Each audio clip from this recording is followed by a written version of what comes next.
To download Roblox on your Android phone, first we'll locate the Play Store, which looks like this.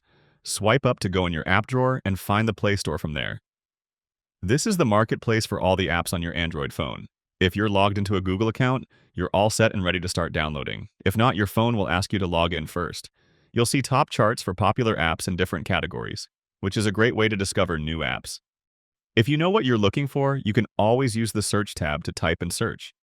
Keep in mind that sometimes your search results include several apps that might look very similar, so double-check to make sure you're downloading the correct app. Tap the app to view more info, reviews, etc., and then tap Install to download the app on your phone. Downloading could take a while depending on your internet speed. Once the app is downloaded, you'll just tap Play and you're all set. Then you'll simply go through the setup and log in with an existing account or create a new account if you don't have one already. To access the app again, you'll swipe up to view your app drawer and find it from there. If you'd like, you can tap and hold the app and add it to your home screen.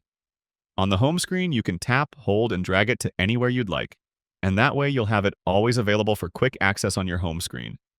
Click that like button if this helped you, and check out my Android playlist for more quick and easy guides like this. Thanks all, I'll see you in the next one.